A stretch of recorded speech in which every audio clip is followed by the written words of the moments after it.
We sat down for the first part of the conversation with Barb Felderman and learned how the longtime coach at the South Dakota School of Mines battled the stereotypes and hurdled the odds to become a female head coach and the most winningest coach in the school's history. Tonight, we continued our conversation and talked about the changing culture of sports and the possibilities young girls have today. You touched on me as a journalist. You know, maybe 20 years ago, people were like, you're not allowed in our locker room. You can't interview us. We don't want to talk to you. But now, you know, you have women on the same field as you in this leadership, powerful kind of role, teaching these very male predominant sports. What's allowed that to happen? Well, I know watching the NBA, there are a couple female refs, and some of the macho guys got on them a little bit, but the others are just, you're an official, you know the rules, you've got good judgment, call it the same way, and there's no problem. I mean, it's just a matter of doing your job, and you get accepted. What would you say, looking back at, your whole career as head coach, what has your role been in all of this?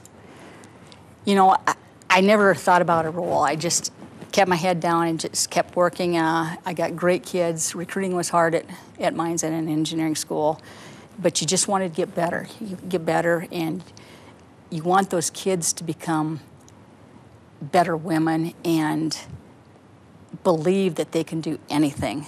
And all of us are that way. And I urge parents to not put any limitations on their kids. Don't make any gender roles. Just, go play, go have fun in whatever you're doing, and believe me, you can do whatever you want if you push yourself. The future of women in professional sports, what do you see it being? We're seeing these coach. We haven't seen a head coach yet, so I'm sure that's going to come here shortly. Do you see maybe GM positions, things like that, women continuing to push the boundary, climb the ladder, and things like that? Is that definitely. There's smart women out there, and again, keep using this word passion, but if you've got the passion and you want to learn the sport and that's all you think about, the knowledge you have will exude out, and people will see that. And breaking these boundaries in sports, do you think it will also maybe transfer, I guess, into other stereotypical gender role occupations, that maybe women will start breaking into things like, especially at the School of Mines and engineering, very male thought of? Do you think that's going to kind of continue to transform? I know for a fact that when I talked about my kids, those are my basketball kids, but those kids have gone on and done phenomenal things that they didn't think they were capable of doing, but with their athletic background and their encouragement and success that they had, they've used that to propel themselves up, and they're in great positions. All these kids, if you've got a direction you're heading, just keep pushing up. Once in a while you're going to have to go lateral, but just keep pushing up and don't accept no, just keep working harder. All ceilings will break, right? Right.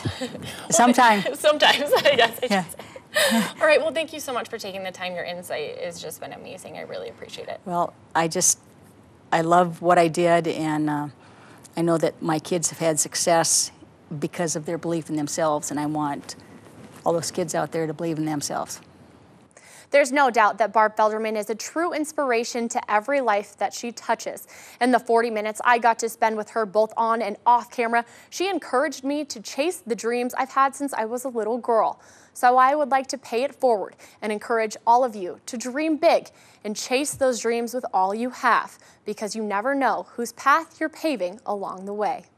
For Black Hills Fox Sports, I'm Megan Thompson.